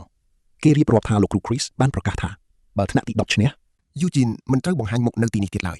ភ្នែករបស់ណាប្រែជាឆេះឆួលដោយក្តីរំភើបហើយនិយាយថាបើលោកគ្រូ Eugene ជឿជាក់លើពួកគេនោះពួកគេគ្មានជំរឿនអ្វីក្រៅពីប្រឹងប្រែងឲ្យអស់ពីសមត្ថភាពនោះឡើយគេសង្កត់ធ្ងន់ថាការចាញ់គឺមិនអាចកើតឡើងបានទេពួកគេត្រូវតែឈ្នះដើម្បីធ្វើឲ្យលោកគ្រូមានមោទនភាពទោះបីជានិយាយបែបមើងម៉ាត់ក៏ដោយក៏គេសារភាពថាខ្លួនឯងពិតជាមានការចង់ដឹងចង់ឃើញបន្តិចបន្តួចអំពីរឿងណាត់ជួបនោះដែរទោះជាយ៉ាងណាគេនៅតែទទូចថាមិនត្រូវបណ្ដោយឲ្យចាញ់ឡើយពួកគេមិនអាចធ្វើឲ្យលោកគ្រូខកបំណងបានទេ Angelina ប្រែជាស្លន់ស្លោពេលឃើញដៃរបស់ Michael ចាប់ផ្ដើមបញ្ចេញកំទេចភ្លើងថាមពលវីតាមុននាងបានចង្អុលបង្ហាញទាំងបារម្ភហើយប្រាប់ឲ្យគេស្ងប់អារម្មណ៍ឡើងវិញមុនពេលដែលគេអាចនឹងដុតបំផ្លាញអ្វីមួយដោយអចេតនាស្របពេលនោះលោកគ្រូ Chris កំពុងឈរស្ងៀមស្ងាត់នៅគៀមនៃទីលានហ្វឹកហាត់សម្លឹងមើលសិស្សមកពីថ្នាក់ទាំងពីរដែលកំពុងប្រមូលផ្ដុំគ្នាគាត់ដកដង្ហើមធំហើយគិតទៅដល់រឿងដ៏គួរឲ្យអស់សំណើចមួយនេះពាក្យចចាមអារាមរឿងណាត់ជួបនេះបានរីករាលដាលខ្លាំងហួសពីការគ្រប់គ្រងទៅហើយនៅទល់មុខគាត់អ្នកទាំងអស់គ្នាដឹងអត់លោកគ្រូ Eugene ដើរចូលមកជាមួយទឹកមុខស្ងប់ស្ងាត់ចំណែក Chris ក៏សម្លឹងមើលចំនួនសិស្សទាំងពីរថ្នាក់យ៉ាងមិនពេញចិត្តគាត់គិតក្នុងចិត្តថាការរៀបចំនេះពិតជាមិនស្មើគ្នាទាល់តែសោះគ្មានផ្លូវដែលការប្រកួតនេះមានតុល្យភាពឡើយលោកគ្រូ Eugene បានចាប់ផ្ដើមពន្យល់ពីទម្រង់នៃការប្រកួតគាត់និយាយថាវានឹងជាការប្រកួតមួយទល់នឹងមួយហើយក្រុមណាដែលឈ្នះបាន3ដងមុននឹងក្លាយជាអ្នកឈ្នះ Chris បានសើចចំអកចំពោះទម្រង់នេះដោយនិយាយថាវាហាក់ដូចជាគួរឲ្យធុញទ្រាន់ណាស់គាត់បាននិយាយឌឺដងថាបើឲ្យគ្រប់គ្នាចុះទៅវាយតបគ្នាផ្អើលតែម្ដងទៅប្រហែលជាលឿនជាងប៉ុន្តែ Eugene បានតបទៅវិញយ៉ាងស្ងប់ស្ងាត់ថាវានៅលឿនពេកហើយក្នុងការបង្រៀនពួកគេអំពីការប្រយុទ្ធជាក្រុម Chris លើកចិញ្ចើមឡើងព្រាតែសាសរបស់គាត់អាចវាយប្រហារបន្សំគ្នាបានយ៉ាងស្ទាត់ជំនាញទៅហើយថាមពលតួឯករបស់ពួកគេពិតជាមិនធម្មតាមែនដោយមិនបង្អង់យឺគាត់ត្រូវបានប្រាប់ឲ្យជ្រើសរើសអ្នកប្រយុទ្ធដំបូងគេ Chris មិនបានគិតច្រើននោះទេយុទ្ធសាស្ត្ររបស់គាត់គឺសាមញ្ញបំផុតគឺឡើងកម្រិតហើយកុំតិចអ្វីគ្រប់យ៉ាងណាគឺជាជំរើសដំបូងរបស់គាត់ណាបានឈូត្រង់គ្រប់ព្រមទាំងលើកដៃគោរពដោយមោទនភាពគេនិយាយថានឹងនាំយកជ័យជំនះត្រឡប់មកវិញ Chris ក៏បានរំលឹកបែបស្ងួតហួតហែងថានេះមិនមែនជាការប្រយុទ្ធស្លាប់រស់នោះទេប៉ុន្តែគាត់ពេញចិត្តនឹងការបដិញ្ញាចិត្តរបស់គេទីលានចាប់ផ្ដើមមានភាពអ៊ូអរយ៉ាងខ្លាំងអញ្ញាកណ្ដាលបានលើកដៃឡើងហើយប្រកាសការប្រកួតដំបូងគឺ Nika Todd ប្រកួតជាមួយ Serena Gale ច្បាប់គឺសាមញ្ញបំផុតអ្នកណាដែលឈាមអស់ដល់0មុននឹងត្រូវចាញ់ហើយការប្រកួតនឹងបញ្ចប់ភ្លាមៗគាត់បានបញ្ជាឲ្យអ្នកប្រយុទ្ធចូលទៅតាមទីតាំងរបស់ខ្លួនហើយចាប់ផ្ដើមរាប់ថយក្រោយ3 2 1ចាប់ផ្ដើម Serena បានស្ទុះចូលទៅយ៉ាងលឿនដាវរបស់នាងបានកាប់កាត់ខ្យល់ប៉ុន្តែណាបានទប់ទល់បានយ៉ាងល្អគេដកដង្ហើមធំរួចវាយបកទៅវិញដោយប្រើដាវរបស់គេយ៉ាងខ្លាំងក្លាសម្លេងប៉ះទង្គិចគ្នាយ៉ាងខ្លាំងបានបន្លឺឡើងហើយ Serena ក៏ត្រូវហោះចេញទៅធ្លាក់ទៅលើដីទាំងស្រឡាំងកាំងទស្សនិកជនបានស្រែកផ្អើលអញ្ញាកណ្ដាលបានប្រកាសថា Nika Todd មកពីថ្នាក់ទី10គឺជាអ្នកឈ្នះនៅក្នុងទឹកដំបូងនេះណាបានរត់ទៅរកគូប្រកួតរបស់គេហើយហុចដៃឲ្យគេបានសួរថាតើនាងមិនអីទេឬហើយចង់ជួយលើកនាងឡើង Serena ខំថ្មិញប៉ុន្តែនាងនៅតែអាចញញឹមបានបន្តិចនិងសន្យាថានឹងឈ្នះនៅពេលក្រោយ Chris បានព្រិចភ្នែកទាំងមិនជឿគាត់សម្លឹងមើលទៅជុំវិញដោយរំពឹងថានឹងឃើញការភ្ញាក់អើលប៉ុន្តែគ្មានអ្នកណាខ្វល់តតែសោះគាត់បានលួចឮគ្រូដទៃនិយាយគ្នាថាវាមិនមែនជារឿងចម្លែកនោះទេព្រោះពួកគេជាក្រុមក្មេងតូចការរំពឹងទុកខ្ពស់តែងតែមកជាមួយឈ្មោះនេះឯង Chris ស្ទើរតែថប់ដង្ហើមគាត់មិននឹកស្មានថាថ្នាក់ជំនួយមានកម្លាំងខ្លាំងដល់ថ្នាក់នេះឡើយនៅម្ខាងទៀត Michael ញញឹមដោយមោទនភាពហើយបាននិយាយសរសើរពីរបៀបដែលណាប្រែជាខ្លាំងជឿខ្ញុំទៅអ្នកនឹងខ្ញុំពិតជាចង់ដឹងពីវគ្គបន្តទៀតហើយមែនអត់ Chris ក៏ដកដង្ហើមធំទាំងធូរទ្រូងខ្លះដែរមកមើលបន្តទៀតទាំងអស់គ្នា Eugene សួរយ៉ាងស្ងប់ស្ងាត់ថាអ្នកណាជាអ្នកបន្ទាប់ខណៈ Chris ធ្វើពុតជាគិតទាំងញញឹមចុងមាត់តែគេដឹងរួចហើយថាជំរើសបន្ទាប់របស់គេគឺ Angelina នាងក៏បានក្រោកឈរភ្លាមរួចនិយាយយ៉ាងជឿជាក់ថានាងនឹងដណ្ដើមយកជ័យជំនះមួយទៀតមក Chris បានគណនាគ្រប់យ៉ាងរួចរាល់ហើយវត្តមានរបស់ Angelina នឹងបញ្ចប់ការប្រកួតនេះយ៉ាងលឿនដោយមិនបាច់ប្រថុយប្រើពួកអ្នកព្យាបាលឬសិស្សថ្មីឡើយ Michael ក្រឡេកមើលទៅ Chris ដោយខ្សែភ្នែកពោពេញដោយក្តីសង្ឃឹមគេលួចអង្វរសុំឱកាសប្រកួតក្នុងចិត្តដល់សេសើចតិចរួចបង្អាប់គេទាំងឆ្ងល់ថាហេតុអ្វីបានជាគេមើលមកនាងបែបនេះស្រាប់តែសំឡេងលោកអញ្ញាកណ្ដាលបន្លឺឡើងកាត់ផ្ដាច់ការសន្ទនាការប្រកួតទី2ចាប់ផ្ដើម Angelina បានកោះហៅលំពេងទឹកកកដែលមានថាមពលមន្តអាគមភ្លឺផ្លេកយ៉ាងខ្លាំងក្លាដៃគូប្រកួតព្យាយាមទប់ទល់ប៉ុន្តែការវាយសម្រុកយ៉ាងលឿនឥតឈប់ឈររបស់នាងបានបង្ខំឲ្យពួកគេត្រូវដកថយគ្រូនៅក្បែរនោះបានលួចខ្សឹបខ្សៀវគ្នាទាំងស្ញប់ស្ញែងពួកគេទទួលស្គាល់នាងជាអ្នកស្នងមរតកត្រកូល Serifor ព្រោះមន្តអាគមទឹកកករបស់នាងគឺល្អឥតឆោះគ្មានចន្លោះប្រហោង Chris ហាមាត់ធ្លុងតិចពេលសម្លឹងមើលការប្រយុទ្ធនេះគ្រាន់តែសម្លេងនៃឥទ្ធិពលវេទមន្តនិងការប៉ះទង្គិចគ្នាក៏ធ្វើឲ្យវាដូចជាខ្សែភាពយន្តទៅហើយពិតជាលយខ្លាំងណាស់ ដោយការចាក់ចុងក្រោយយ៉ាងលឿនដោយផ្លេចបន្ទោ Angelina បានផ្ដួលគូប្រកួតឲ្យដួលទៅនឹងដីអញ្ញាកណ្ដាលបានលើកដៃឡើងប្រកាសភ្លាមៗថា Angelina Sherifong មកពីថ្នាក់ទី10ទទួលបានជ័យជំនះលើកទី2ហើយ Angelina ញញឹមយ៉ាងពេញចិត្តរួចក្រឡេកមើលទៅ Chris ដោយមោទនភាពចំណែក Chris វិញគិតថានាងមើលទៅដូចជាសត្វចិញ្ចឹមដែលកំពុងរងចាំការសរសើរអញ្ចឹងគេចង់សរសើរនាងដែរតែត្រូវរក្សាចរិតតួអង្គរបស់ខ្លួនទើបស្រែកបង្គាប់ឲ្យនាងត្រឡប់មកចូលជួរវិញ Angelina ភ្ញាក់ព្រឺតរួចតបថានាងកំពុងតែដើរមកវិញហើយក្នុងពេលជាមួយគ្នានោះ Eugene បានអោបដៃរួចនិយាយឡើងថាតែមួយទឹកទៀតពួកយើងនឹងឈ្នះផ្ដាច់ហើយ Chris ក៏បានកាច់ម្រាមដៃលួនខ្សារួចប្រកាសថាចាំមើលត្រង់នេះទាំងអស់គ្នាពេលដែល Chris ហៅឈ្មោះ Dulce ឲ្យបញ្ចប់ការប្រកួតស្រាប់តែនាងលើកដៃឡើងយ៉ាងទាន់ហន់និងប្រកាសបោះបង់ការប្រកួតធ្វើឲ្យគ្រប់គ្នាលួចខ្សឹបខ្សៀវគ្នាចំណែកណាបើកភ្នែកធំៗទាំងងឿងឆ្ងល់ហើយសួរថានាងឈឺឬកំពុងតែបើកផ្លូវឲ្យលោកគ្រូទៅណាត់ជួបគូស្នេហ៍មែនទេ Chris ងាកក្បាលមកភ្លាមរួចគិតក្នុងចិត្តថាការណាត់ជួបស្អីទៅប៉ុន្តែគេបានរំលងរឿងនោះរួចសួរ Dulce ចំពីមូលហេតុឬមួយក៏នាងកំពុងតែខ្លាច Dulce ក្រវីក្បាលទាំងញញឹមស្រស់ស្រាយដូចរាល់ដងរួចតបថាមិនមែនបែបនោះទេនាងពន្យល់ថាវាមើលទៅមិនសូវជា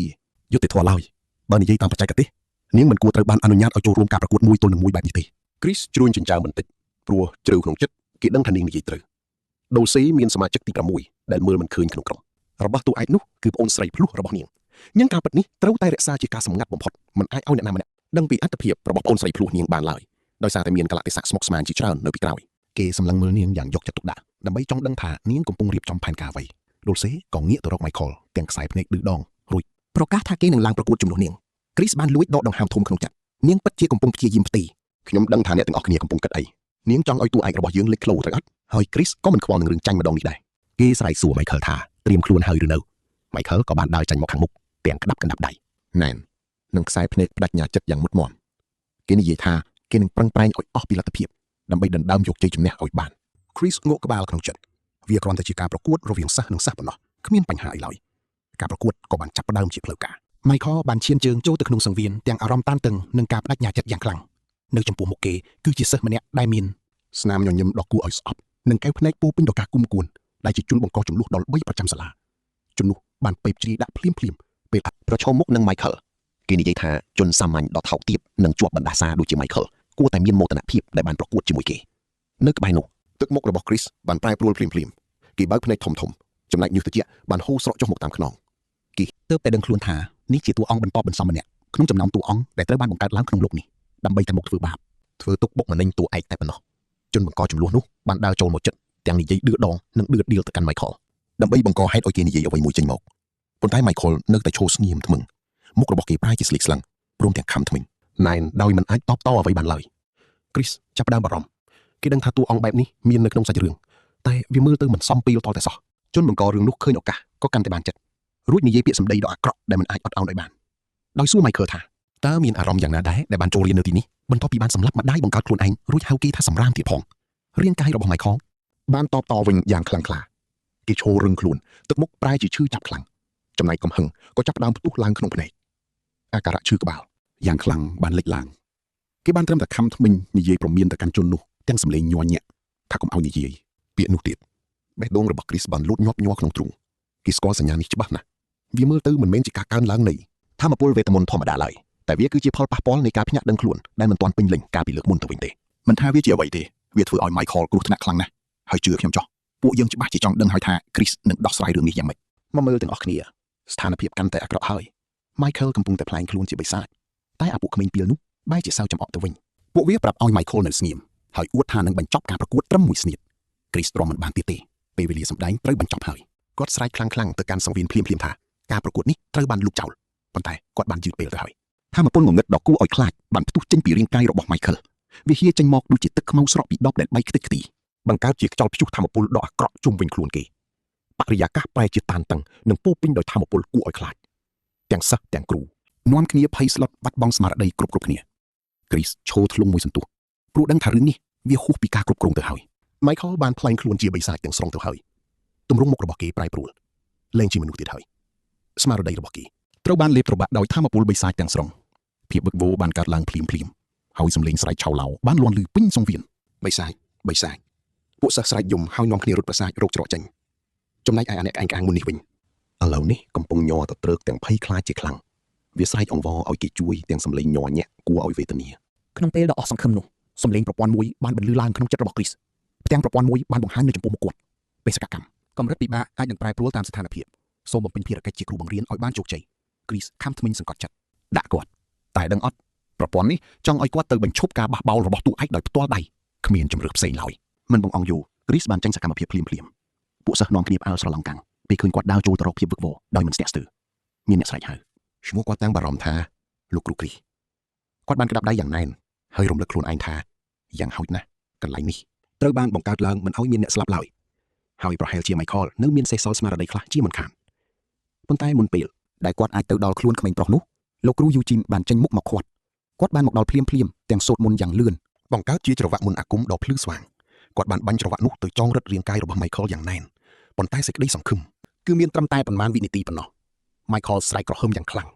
ហើយកាត់ផ្ដាច់ច្រវាក់នោះដូចជាសរសៃអំបោះថាមពលងងឹតបានផ្ទុះឡើងយ៉ាងខ្លាំងបណ្ដាលឲ្យយូជីនខ្ទាតចេញទៅយ៉ាងឆ្ងាយគាត់បានធ្លាក់មកដីយ៉ាងដំណំហើយសន្លប់បាត់ស្មារតីហ្វូងមនុស្សស្រែកឆោឡោឡើងវិញលោកគ្រូម្នាក់ទៀតបានស្រែកបញ្ជាឲ្យគ្រប់គ្នាដកថយហើយឲ្យគ្រូឯទៀតរៀបចំមន្តអាគមការពារដើម្បីបង្ក្រាបបិសាចប៉ុន្តែភាពភ័យខ្លាចបានរីករាលដាលលឿនដោយផ្លេចបន្ទោគ្រូម្នាក់ស្រែកថាគ្មានប្រយោជន៍ទេមន្តអាគមទាំងនោះមិនដំណើរការឡើយថាមពលងងឹតបានបំផ្លាញអ្វីគ្រប់យ៉ា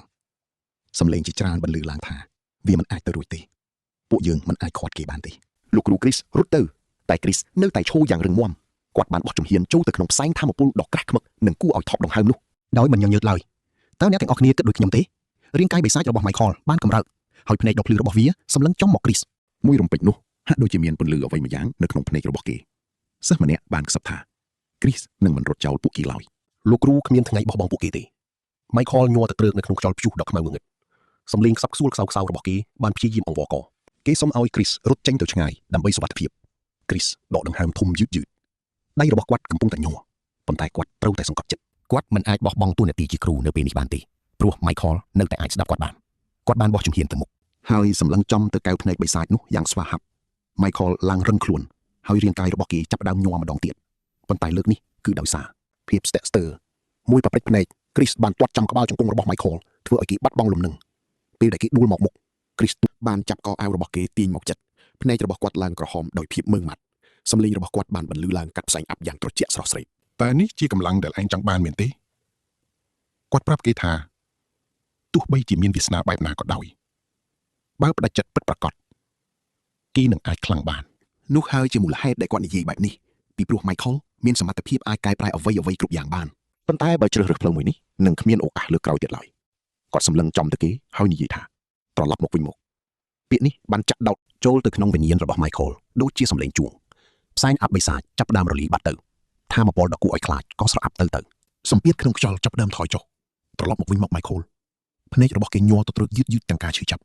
់ហើយរាងកាយរបស់គេក៏ត្រឡប់មកធម្មតាវិញ Michael ពិតប្រាកដបានត្រឡប់មកវិញទាំងហត់នឿយនិងទន់ខ្សោយ Chris បានដើរចេញពី Michael យឺតរហូតដល់ផុតពីក្រសែភ្នែកមនុស្សម្នានៅពេលដែលគាត់ទៅដល់កន្លែងស្ងាត់មួយដែលគ្មានអ្នកណាឃើញគាត់បានខំថ្មិញហើយស្រែកធ្ងោដោយការឈឺចាប់យ៉ាងខ្លាំងដៃទាំងពីររបស់គាត់ត្រូវបានរលាកខ្លោចព្រោះតែការប៉ះពាល់នឹងថាមពលបិសាចរបស់ Michael មុននេះខណៈពេលដែលគាត់កំពុងទ្រាំទ្រនឹងការឈឺចាប់ស្រាប់តែប្រព័ន្ធផ្ដោតដំណឹងដ៏ធ្លាប់ស្គាល់បានលេចឡើងនៅចំពោះមុខគាត់ដើម្បីបញ្ជាក់ថាវិសកម្មត្រូវបានបញ្ចប់ហើយរង្វាន់ដែលទទួលបានរួមមានផែនទីបណ្ឌិតសភាវីដាល់និងផែនទីផ្លូវរុក្ខជាតិ Mandriora ផែនទីរបស់គាត់ត្រូវបានអាប់ដេតភ្លាមព្រមទាំងបើកដំណើរការមុខងារស្វែងរកទីតាំងថ្មីចំណែកឯផ្លូវនោះគឺជាវត្ថុប្រើប្រាស់ដែលវាបង្កើនល្បឿននៃការស្ដារកម្លាំងឡើងវិញដល់ទៅ 200% ប៉ុន្តែមានផលប៉ះពាល់មិនច្បាស់លាស់ប្រព័ន្ធបានបញ្ជាក់ថារាល់បេសកកម្មទាំងអស់ក្នុងចម្ពោះទី1ជួយបង្កើនល្បឿនស្ដារកម្លាំង 200% តែមានផលប៉ះពាល់មិនច្បាស់លាស់ហើយជឿខ្ញុំចោះពួកយើងប្រកាសជាចង់ដឹងរឿងរ៉ាវបន្ទាប់ណាស់តោះមកមើលរឿងដ៏ជក់ចិត្តទាំងអស់គ្នាឥឡូវបេសកកម្មចប់ជាផ្លូវការហើយ Chris បានបើកផែនទីពិនិត្យជុំវិញខ្លួនទាំងចិត្តនៅតែគិតពី Michael ទោះជាបារម្ភខ្លាំងតែគេមិនបានដើរទៅរកតួឯកនោះទេបែរជាបត់ទៅផ្លូវមួយទៀតរួចចូលទៅក្នុងអគារមួយគេលបដើរយ៉ាងស្ងៀមស្ងាត់តាមច្រកផ្លូវហើយគិតថាការលាក់ខ្លួនបែបនេះមិនសមនឹងអត្តចរិតរបស់គេទាល់តែសោះតែវាដូចជាទម្លាប់ដែលកើតចេញពីរបួសផ្លូវចិត្តឬមកពីភាពភ័យខ្លាចក្នុងការបាត់បង់សិស្សម្នាក់ទៀតរំពេចនោះមានសំឡេងមួយបន្លឺឡើងបំបែកភាពស្ងប់ស្ងាត់ថាគេដឹងមុនហើយថា Chris នឹងមកនោះគឺ Eugene ដែលកំពុងអង្គុយលើគ្រែទាំងមានរុំរបួសពេញទ្រូងយ៉ាងណែន Eugene និយាយថា Chris ពិតជាមនុស្សល្អមែនរួចហៅឲ្យចូលមក Chris ក៏គិតភ្លាមថា Eugene ពិតជាមានវិញ្ញាណរហ័សរហួនណាស់គេក៏សារភាពត្រង់ៗថាអ្វីដែលគេធ្វើមុននេះពិតជាល្ងងខ្លៅណាស់ Eugene សើចហើយនិយាយថាគេដឹងរឿងនឹងច្បាស់ណាស់ Chris ក៏នឹកឃើញរឿងពេលនោះដែល Eugene ស្ទុះទៅជួយដោយមិនប្រើមន្តអាគមការពារសោះមិនដឹងជាក្លាហានឬក៏ល្ងងឲ្យប្រកបទេ Eugene ដែលនៅតែ ញញឹមស្រស់បានបញ្យល់ថាគេជឿជាក់ថាខ្លួនមិនស្លាប់ទេបើត្រូវជំពាក់គុណគ្រូគេគិតថាវាជារឿងដ៏មានតម្លៃហើយចាំមើលណាគ្រីសខំថ្មិញជេរវាក្នុងចិត្តរួចយូជីនក៏សួរនាំរឿងការភ្នាល់ចង់ដឹងលទ្ធផលបើគិតពីចំនួនឈ្នះគឺថ្នាក់ទី10ឈ្នះដាច់ហើយគ្រីសក៏ឆ្លើយតបយ៉ាងត្រជាក់ស្រឡប់ថាយូជីនចាញ់ហើយយូជីនញញឹមស្រស់រួចប្រកាសថានឹងប៉ាវគ្រីសដើម្បីអបអរជ័យជំនះនេះគ្រីសធ្វើមុខស្អប់ខ្ពើមហើយប្រាប់ថាយូជីននិយាយរំលងរឿងសំខាន់ហើយយូជីនសើចហើយយកលេសថាប្រហែលមកពីប៉ះទង្គិចក្បាលទើបចាំមិនសូវច្បាស់គ្រីសក៏បង្វែរខ្នងរៀបនឹងដើរចេញទាំងនិយាយថានេះជាការហៅផ្ទាល់ខ្លួនប៉ុណ្ណោះបើចង់តាក់ទងគេពេលណាក៏តាក់ទងបានដែរពីក្រោយខ្នងយូជីនស្រែកលូឡាថាគេមិនជួចិត្តអត្តចរិតបែបនេះឡើយលុះដើរចេញផុតពីបន្ទប់ទឹកមុខដ៏ត្រជាក់របស់គ្រីសក៏ប្រែជាភ័យស្លន់ស្លោភ្លាមគេចាប់ដើមឆ្ងល់ថាមានរឿងអីកើតឡើងហេតុអីបានជាហ្គេមនេះមានឈុតឆាកស្នេហាទៅវិញមិនទាន់ទាំងបានគិតស្រួលបួលផងសារដំណឹងប្រព័ន្ធថ្មីក៏លោតឡើងប្រាប់ថាចាប់ពីចម្ពោះទី2ទៅរឿងរ៉ាវនឹងបំបែកទៅតាមជំរឿសអ្នកលេងហើយផ្ទាំងជំរឿសថ្មីក៏បានបើកមានជំរឿស3លោតឡើងគឺខ្សែជីវិតស្ដេចបិសាចខ្សែជីវិតអធិរាជដើម្បីសុទ្ធនិងខ្សែជីវិតកុំជ្រើសរើសគេជ្រួញចិញ្ចើមឆ្ងល់ថាតើវាជាតក្កវិជ្ជាឈួតលាប់បែបណាទៅវិញហ្នឹងអូខេខ្ញុំដឹងថាអ្នកទាំងអស់គ្នាកំពុងគិតអីហើយហេតុអីមានរូបបេះដូងនៅចិត្តជំរឿសហ្នឹងគ្រីសក៏ចុចមើលការបញ្យល់នៃខ្សែជីវិតនីមួយៗដំបូងគេជ្រើសរើសខ្សែជីវិតស្ដេចបិសាចប្រព័ន្ធប្រាប់ថាគេត្រូវចូលលបការក្នុងសាលាវីដរធ្វើជាចារបរោះឲ្យស្ដេចបិសាចគោលដៅគឺត្រូវអូសទាញ Michael Foxin មកខាងបិសាចដើម្បីគ្រប់គ្រងពិភពលោកពួកបិសាចនឹងក្លាយជាមិត្តរីឯអ្នកខាងអធិរាជដ៏វិសុទ្ធនឹងក្លាយជាសត្រូវវិញបន្ទាប់មកគេចុចលើខ្សែជីវិតអធិរាជដ៏វិសុទ្ធជំរឿសនេះបញ្ជាក់ថាគ្រីសបានក្បត់ស្ដេចបិសាចហើយសម្រាប់ចិត្តបណ្ដុះបណ្ដាលវីរបុរសក្នុងសាលាវិញគោលដៅគឺធ្វើឲ្យ Michael ស្មោះត្រង់នឹងអធិរាជដើម្បីការពារការរស់ឡើងវិញរបស់បិសាចពួកបិសាចនឹងក្លាយជាសត្រូវចំណែកឯខាងអធិរាជវិញនឹងរាប់អានគេល្អជាងមុនគ្រីសគិតថាបើដើរផ្លូវនេះគេត្រូវហ្វឹកហាត់ Michael ឲ្យក្លាយជា Abswin ដ៏វិសុទ្ធរួចគេក៏ចុចជ្រើសរើសខ្សែជីវិតកុំជ្រើសរើសប្រព័ន្ធសួរទាំងមិនជឿថាមិនជ្រើសរើសមែនទេវាកំណត់ថាជាជំរើសដ៏អាក្រក់បំផុតសម្រាប់អ្នកលេងដែលស្ទាក់ស្ទើរ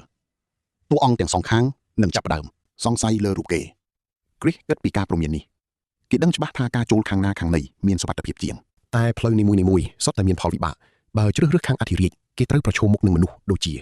Maria តែប្រចូលខាងស្ដេចបិសាច Eugene នឹងក្លាយជាសត្រូវដែលគេមិនចង់ឲ្យកើតឡើងតតែសោះដូច្នេះសតែផ្លូវមួយគត់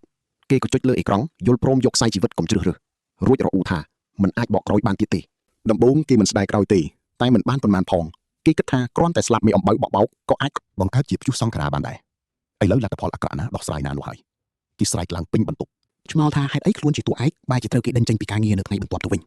គេនឹកឃើញទឹកមុខមិត្តរួមការងារពេលប្រាប់ថាគេត្រូវសម្រាកពីការងារតាមបញ្ជារបស់នាយកសាលានាងនឹងមកជំនួសថ្នាក់ទី10ចាប់ពីថ្ងៃស្អែកមូលហេតុនាយកសាលាចោទថា Chris ធ្វើការតាមចិត្តពេកទើបត្រូវសម្រាកបណ្ដោះអាសន្នពេលនោះ Chris នឹកឃើញការព្រមានរបស់ប្រព័ន្ធភ្លាមមនុស្សទាំងសងខាងនឹងប្រុងប្រយ័ត្នគេយល់សាច់រឿងហើយការជ្រើសរើសមិនយកខាងណាឡើយរបស់គេបានធ្វើឲ្យគេក្លាយជាមនុស្សគួរឲ្យសង្ស័យពេញសាលារឿងរ៉ាវនឹងទៅជាយ៉ាងណាទៀតយើងចាំមើលភាគបន្តទៅទៀតណាមកស្ដាប់ជាមួយខ្ញុំផ្លូវជ្រើសរើសផ្សេងទៀតវាគ្រោះថ្នាក់ពេកហើយចរិតរបស់គេគឺត្រូវតែពិបាកស្មានបំផុតប៉ុន្តែគេមិននឹកស្មានថាត្រូវគេបណ្ដេញចេញសោះផ្លូវរបស់ស្ដេចបិសាចគឺគ្រោះថ្នាក់ខ្លាំងណាស់មិនអាចសំបីតែគិតហើយពាក្យសម្បត្តិស្មោះត្រង់ក្នុងផ្លូវអធិរាជដ៏វិសុទ្ធធ្វើឲ្យគេទើសចិត្តពួកជ្រុលនិយមមិនដែលនិយាយបែបនេះដោយគ្មានហេតុផលទេដោយសារតែកំណត់ចរិតតួអង្គគេមិនអាចសំបីតែលុតជង្គង់អង្វរពួកគេឡើយនៅពេលដែលគេចាប់ផ្ដើមលួងចិត្តខ្លួនឯងឲ្យរីករាយនឹងការសម្រាកដ៏កម្រនេះស្រាប់តែប្រព័ន្ធផ្ដល់ដំណឹងថ្មីភ្លាមថ្ងៃជួបជុំអាណាព្យាបាលសិស្សចិត្តណាស់មកដល់ហើយចាំមើលត្រង់នេះគេស្រឡាំងកាំងតែម្ដងព្រោះមិនដែលលឺសោះប្រព័ន្ធបញ្យល់ថាអាណាព្យាបាលសិស្សចង់ដឹងពីរបៀបប្រើប្រាស់លុយថ្លៃសាលារបស់ពួកគេក្នុងនាមជាគ្រូដែលរស់ដោយសារលុយពួកគេ Chris ត្រូវតែរៀបចំកម្មវិធីថ្នាក់ទី10ឲ្យជោគជ័យគេនឹងទទួលបានប្រអប់រង្វាន់បើជោគជ័យតែបើបរាជ័យវិញគឺត្រូវស្លាប់តែម្ដងគេមានពេល72ម៉ោង Chris ខឹងយ៉ាងខ្លាំងនិងស្រែកជេរចំពោះរឿងដ៏ឈួតឡប់នេះសម្រាប់ក្មេងៗដែលមិនទាន់ចូលរៀនបឋមសិក្សាផងគេសង្ស័យថាខ្លួនឯងអាចរៀបចំថ្នាក់រៀនឲ្យសមរម្យបានដែរឬទេប៉ុន្តែអ្វីដែលបន្ទាន់បំផុតនោះគឺគេកំពុងអត់ការងារធ្វើដោយការបដិញ្ញាចិត្តគេក្តាប់ដៃយ៉ាងណែនការសម្រាកបានបញ្ចប់បាត់ទៅហើយជឿខ្ញុំចុះគេមានពេល72ម៉ោងដើម្បីវិលចូលធ្វើការនិងរស់រៀនមានជីវិត